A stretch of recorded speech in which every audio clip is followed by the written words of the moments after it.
Bismillahirrahmanirrahim. Assalamualaikum warahmatullahi wabarakatuh.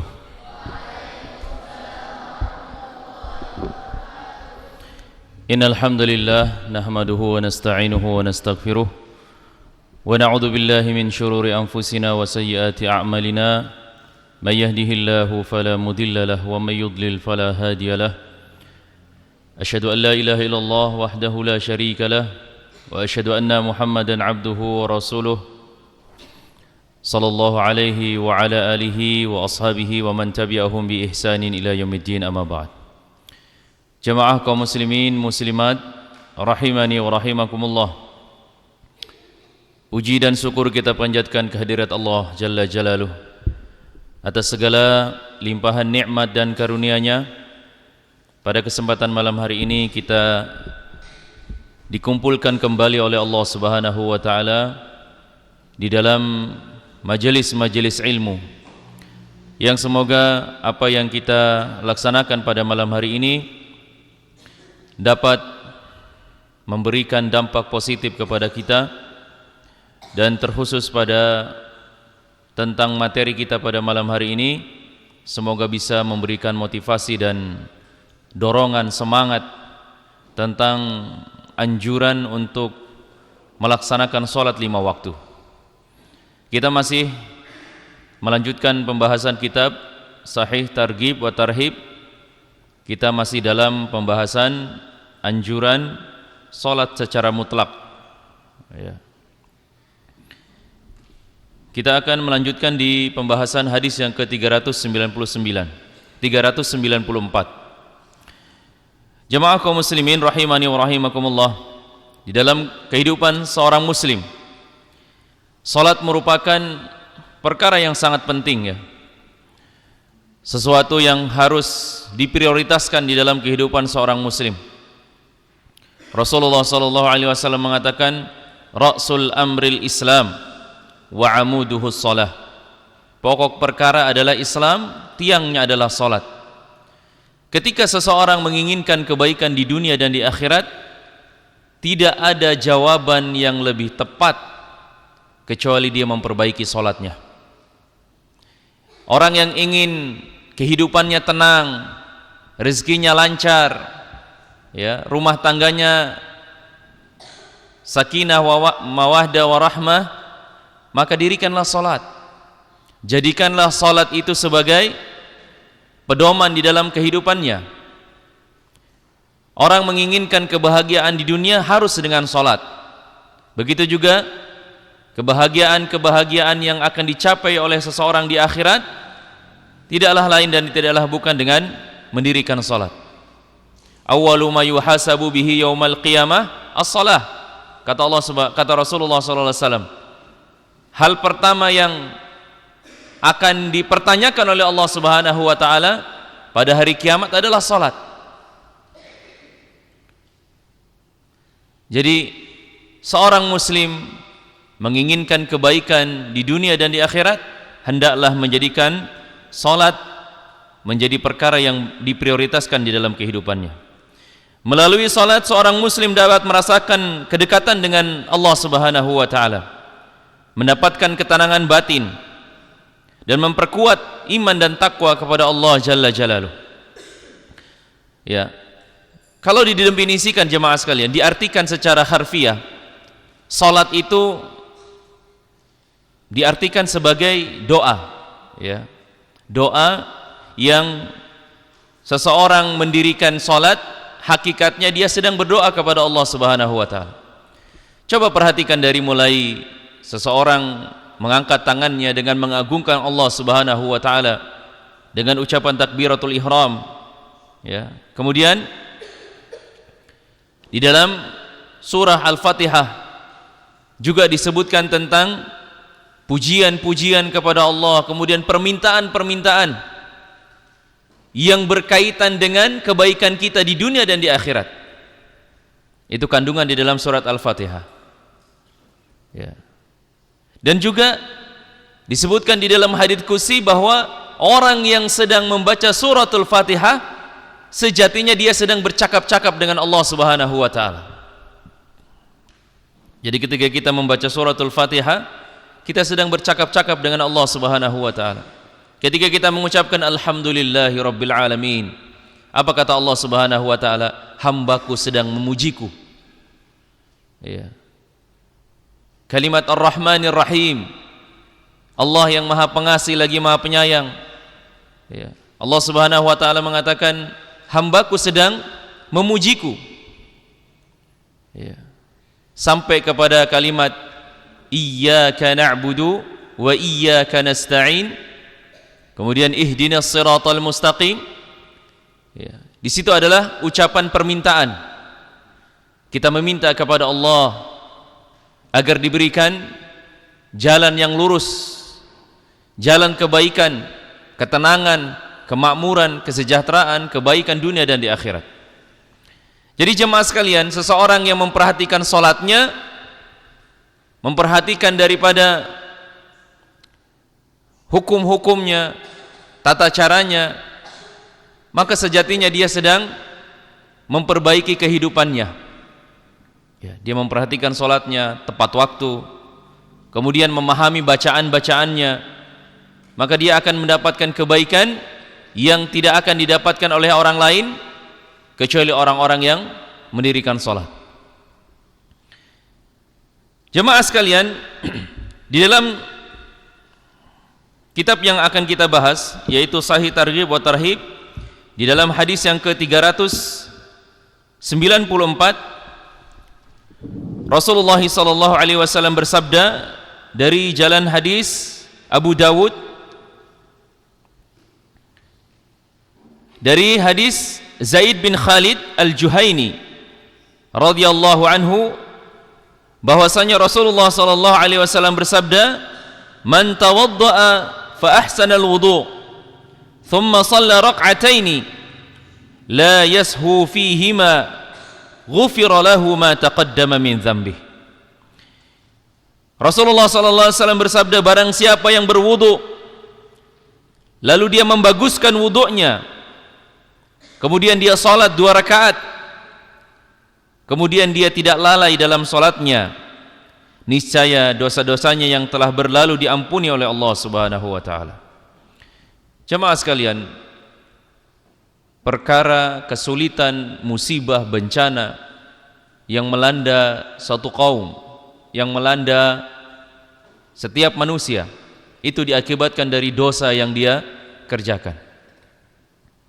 Maka ini sesuai dengan tujuan dari salat itu sendiri, bahwa siapa yang salat maka dia akan mendapatkan ketenangan, kebaikan di dunia dan di akhirat.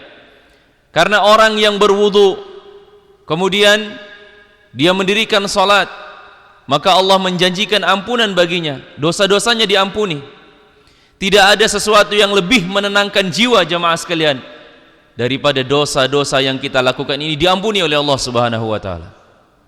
Tanpa kita sadari itu, kita merasa nyaman, tenang, karena dosa-dosa kita berguguran.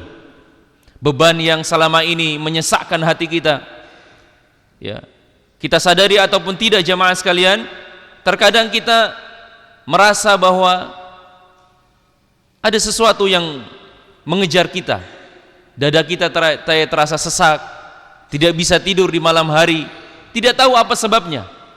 Tiba-tiba kita gelisah. Ya. Ketahuilah bahwa yang memberikan atau yang sebab yang menjadikan hati kita menjadi gelisah adalah dosa-dosa yang kita lakukan. Terkadang kita seperti itu jemaah sekalian, ya. Tiba-tiba rasa gelisah, ada sesuatu yang sepertinya belum diselesaikan oleh diri kita, tapi kita tidak tahu apa itu. Ketahuilah bahwa sebabnya adalah dosa yang kita lakukan. Maka ketika seseorang berwudu kemudian salat sunnah atau salat wajib misalnya, Allah Subhanahu wa taala menjanjikan ampunan kepada orang tersebut.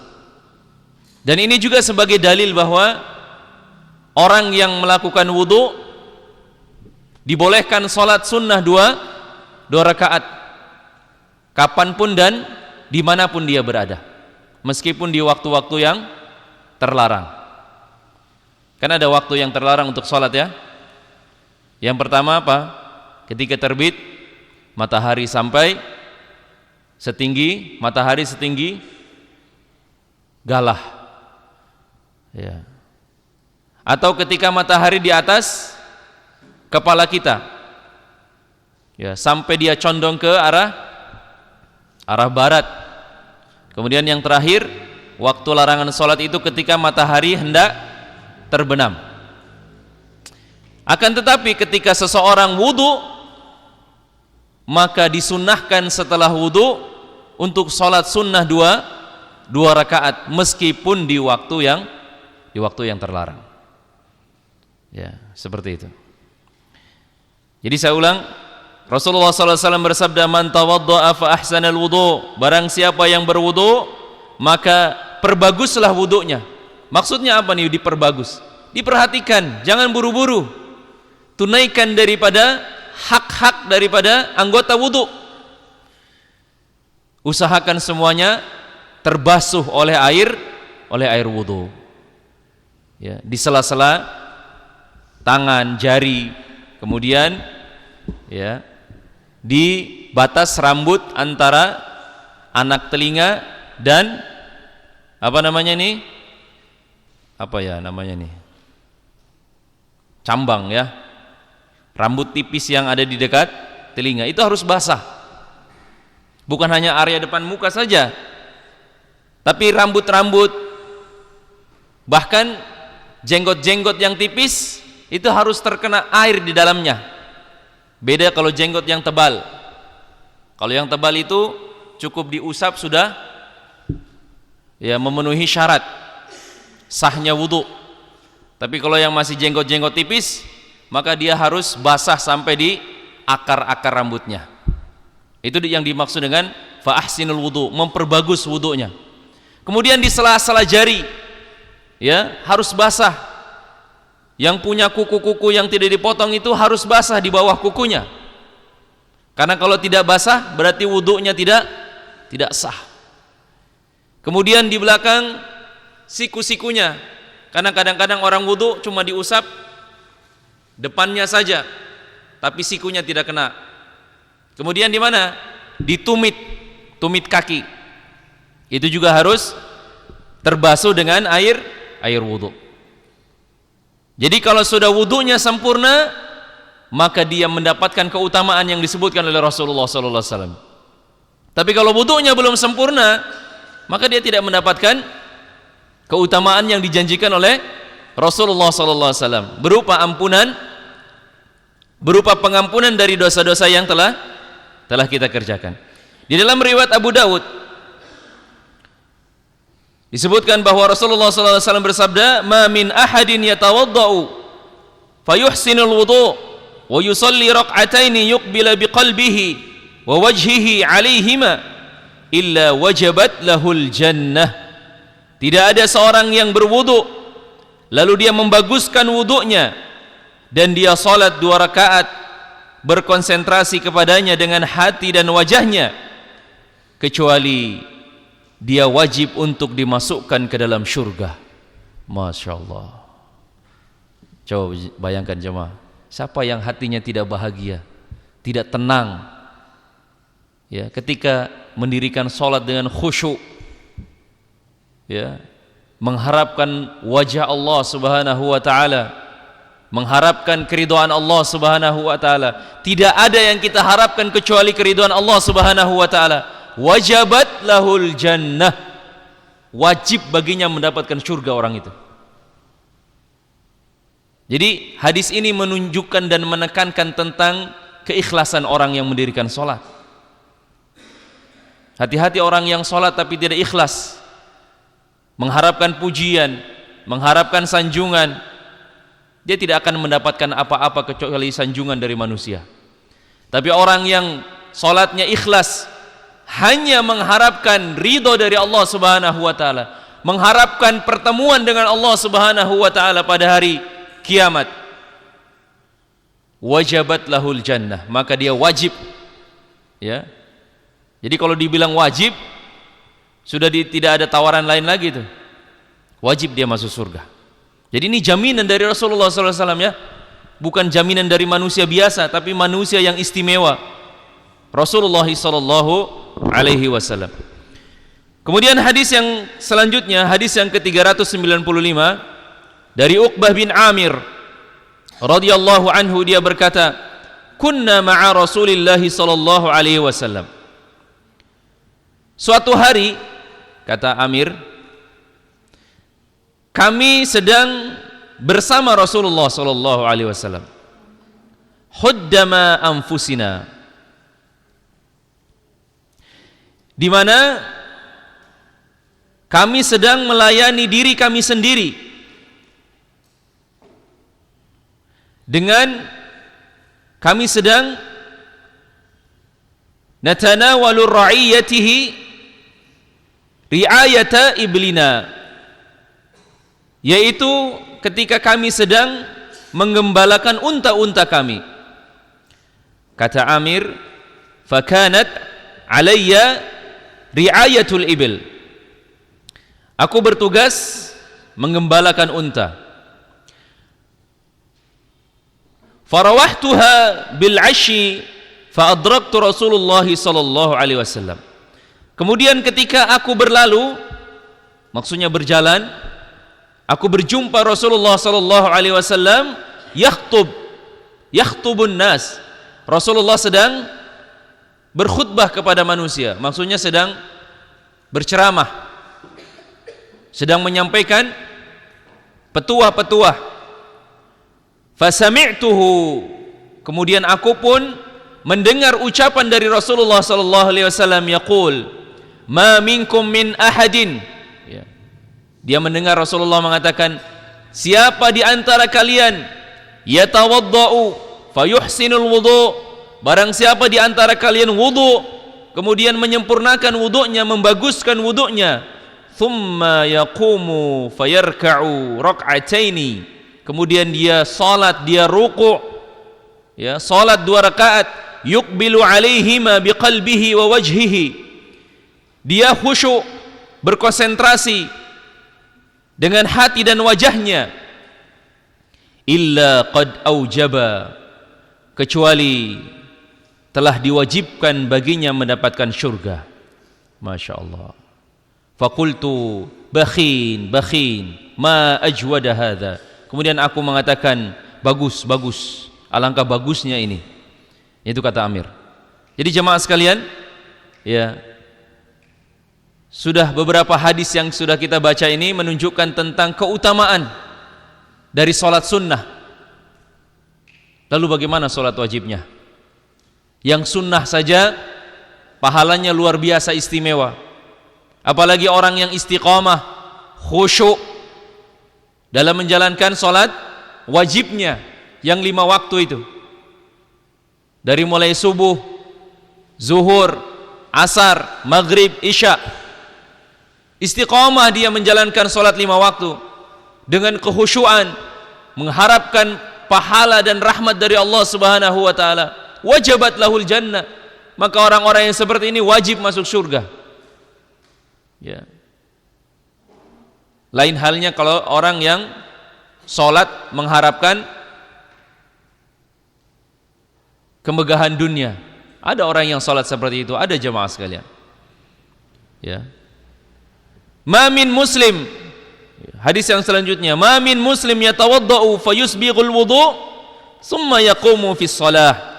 Tidaklah seorang muslim yang berwudu lalu dia menyempurnakan wudunya, kemudian dia mendirikan salat, faya'lamu ma yaqul, dia mengetahui apa yang dia ucapkan, illa in fatala wa huwa kayaumi waladathu ummuh.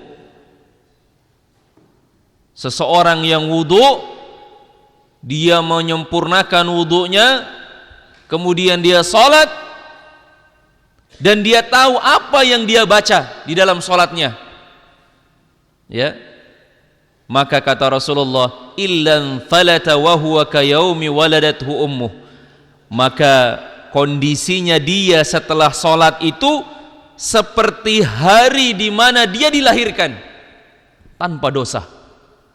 Masya Allah. Jemaah sekalian, tidak iri kita kalau lihat hadis-hadis yang seperti ini nih. Ya. Tidak meronta-ronta ketakwaan kita kepada Allah Subhanahu wa taala. Ya.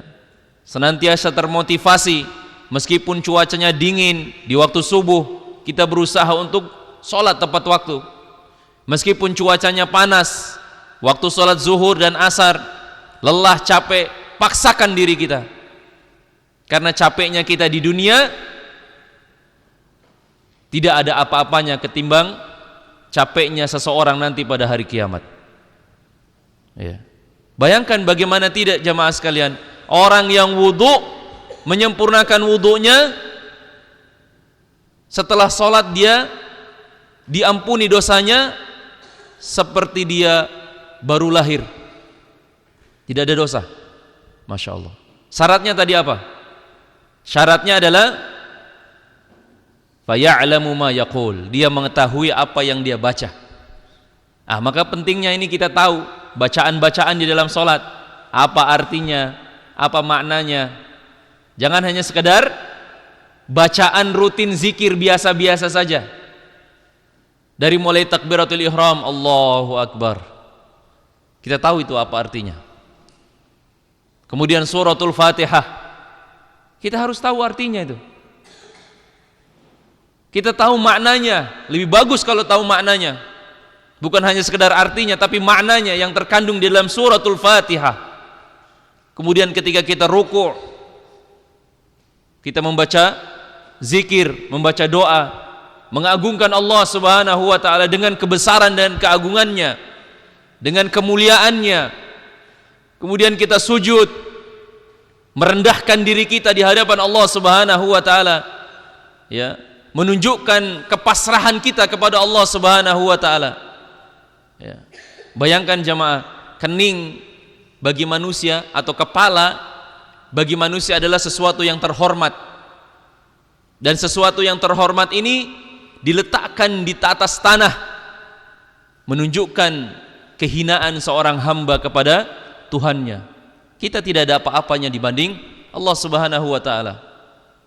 Ya, kita sangat butuh kepada Allah, sedangkan Allah tidak butuh kepada kita. Ya. Maka jamaah sekalian, kekhusyuan kita di dalam salat itulah yang paling utama.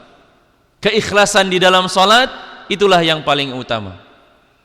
Tahu tentang bacaan dan makna di dalam salat itu adalah hal yang paling terpenting di dalam salat. Jadi bukan hanya sekedar Allahu Akbar, membaca surat Fatihah, Allahu Akbar, Sami Allahu liman hamidah, tapi tidak tahu artinya. Maka inilah pentingnya kita bersabar di dalam menuntut ilmu. Ya, duduk di dalam majelis-majelis ilmu, bersabar. Kalau kita dengar seperti ini kan nikmat rasanya. Salat kita semakin khusyuk karena kita dimotivasi oleh Rasulullah SAW dengan pahala yang besar, keutamaan yang besar. Ya. Beda orang yang mengetahui tentang keutamaan tentang suatu ibadah dibanding dengan orang yang tidak tahu apa-apa. Ya, mungkin sebelum ini kita tidak tahu bahwa salat yang kita kerjakan selama ini, yang kita tahu bacaan-bacaan dan maknanya itu menyebabkan kita diampuni dosa-dosa kita seperti bayi baru lahir. Kita mungkin sebelum ini belum tahu bahwa orang yang wudu dan memperbaiki wudunya, memperbagus wudunya, menyempurnakan wudunya, kemudian dia salat sunnah 2 rakaat, Rasulullah SAW sampai mengatakan wajabat lahul jannah, wajib bagi dia masuk surga. Ya.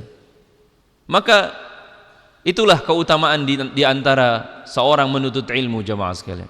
Semakin hari ya, ilmu kita semakin bertambah, semakin semangat kita di dalam beribadah. Ya. Itulah sebabnya kenapa menuntut ilmu itu memudahkan jalan bagi seseorang untuk masuk ke dalam surga. Kalau selama ini kita tahu bahwa sholat itu hanya sebagai rutinitas, kita sholat tidak memiliki kekhusyuan. Sholat hanya sebatas kewajiban yang setelah ditunaikan sudah habis. tidak ada kenikmatan, tidak ada rasa rindu, tidak ada rasa gelisah ketika kita ketinggalan salat berjamaah.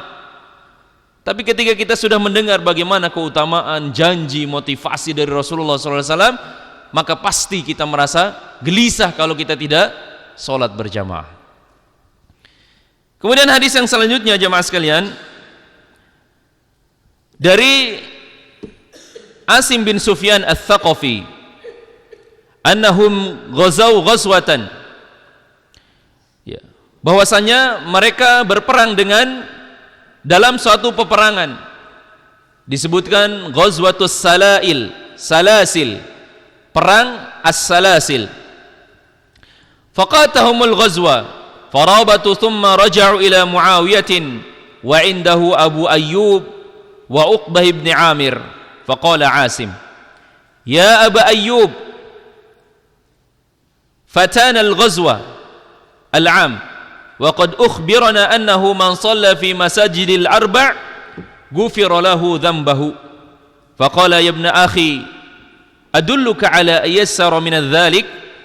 Inni sami'tu Rasulullah sallallahu alaihi wasallam yaqul, man tawadda'a kama umira wa shalla kama umira ghufira lahu ma qaddama min 'amalin kadzalika ya Uqbah. Qala na'am. Bahwasanya mereka berperang dalam suatu peperangan, akan tetapi mereka tertinggal, lalu mereka berjaga-jaga, kemudian mereka pulang pada Muawiyah, yang di sampingnya terdapat Abu Ayyub dan Uqbah bin Amir. Kemudian Asim ini berkata, wahai Abu Ayyub, kita tertinggal dari peperangan tahun ini, dan kami telah diberitahu bahwa barang siapa yang sholat di masjid yang 4, maka dosanya diampuni. Kemudian dia pun menjawab, wahai anak saudaraku, maukah aku tunjukkan yang lebih mudah daripada itu? Aku mendengar Rasulullah SAW bersabda, barang siapa yang berwudu seperti yang diperintahkan dan sholat seperti yang diperintahkan, maka perbuatan buruk yang dilakukannya diampuni oleh Allah Jalla Jalaluh. Bukankah begitu wahai Uqbah? Kemudian Uqbah menjawab, benar, na'am. Jemaah sekalian, hadis yang selanjutnya dari Amr bin As, dari Amr bin Abasah, disebutkan Rasulullah sallallahu alaihi wasallam bersabda, fa in huwa qama fa shalla fa hamidallah wa athna alaihi wa majjadahu billadhi huwa lahu ahlu wa farragha qalbuhu lillahi ta'ala illa ansarafa min khati'atihi kahayati yawma waladathu ummuh. Jika dia berdiri, kata Rasulullah, lalu salat, memuji Allah, menyanjung Allah, memuliakan Allah sesuai dengan kebesarannya, dan mengkonsentrasikan hatinya untuk Allah, niscaya dia terbebas dari kesalahan-kesalahannya seperti keadaannya pada hari di mana dia dilahirkan oleh ibunya. Jemaah sekalian, Masya Allah, ya, keutamaan-keutamaan yang dijanjikan oleh Rasulullah SAW bagi orang-orang yang menjaga salatnya begitu besar. Maka cukuplah ini sebagai motivasi bagi kita agar kita senantiasa menjaga salat-salat kita, menjaga dan menambah salat-salat sunnah kita, ya. Jangan lupa setelah wudu salat, masuk masjid salat, memperbanyak salat. Tidak akan rugi jamaah sekalian, tidak akan pernah rugi orang yang memperbanyak salat, karena setiap gerakan-gerakan salat, setiap rakaat-rakaat dalam salat itu dijanjikan oleh Allah Subhanahu wa taala, oleh Rasulullah sallallahu alaihi wasallam, kebaikan berupa surga dan diampuni segala dosa-dosanya. Kemudian hadis yang selanjutnya jamaah sekalian, ma mimri'in muslim tahduruhu shalah maktubatun fayuhsinul wudu'aha. Tidaklah seorang muslim mendapatkan salat wajib lalu dia membaguskan wudunya, khusyuknya, wa ruku'aha, dan rukuknya, illa kanat kaffaratu lima qablaha min dhunub, ma lam yu'ti kabiratan wa dzalika ad-dahra kulluh. Tidaklah seorang muslim mendapatkan salat wajib lalu dia membaguskan wudunya, khusyuknya, rukuknya, kecuali hal itu merupakan pelebur daripada dosa-dosa yang sebelumnya pernah dia lakukan, selama dia tidak melakukan dosa-dosa besar, dan itu setahun penuh. Ya. Jadi jemaah sekalian, salat wajib yang kita kerjakan setiap hari itu mengampuni dosa-dosa setahun yang telah lalu, kecuali dosa-dosa besar. Ya. Jadi kalau 5 kali dalam sehari, 5 tahun dosa-dosa kita diampuni oleh Allah Subhanahu wa taala yang lalu. Ya. Itu 1 hari. Kalau 2 hari, 3 hari, kalau setiap hari kita sholat, Masya Allah. Makanya benarlah ya apa yang disebutkan oleh Allah Subhanahu wa taala di dalam hadits qudsi, bahwasanya Allah Subhanahu wa taala akan memberikan seseorang itu beban, ujian, cobaan, beban syariat, sampai dia berjumpa dengan Allah Subhanahu wa taala dalam keadaan tanpa membawa dosa. Jadi jangan menganggap bahwa salat yang kita kerjakan itu seperti beban yang membuat diri kita merasa terkekang, merasa berat.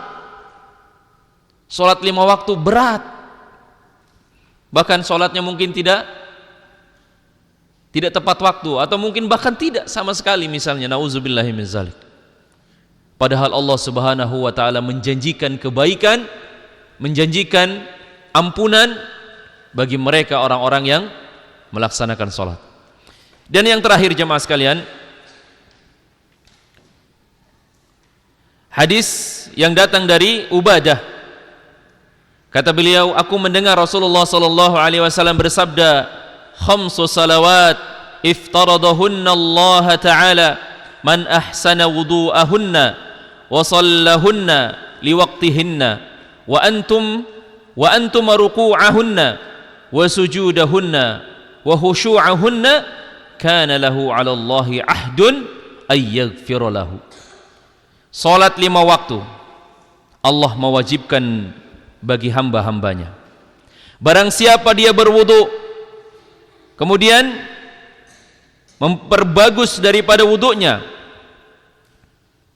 kemudian dia melaksanakan salat pada waktunya, kemudian menyempurnakan ruku' dan sujudnya, kemudian dia khusyuk di dalam salatnya, maka dia mendapatkan janji dari Allah Subhanahu wa taala, yaitu dijanjikan untuk diampuni dosa-dosanya. Dan ingat jemaah sekalian, innallaha la yukhliful mi'ad. Allah itu tidak pernah ingkar janji.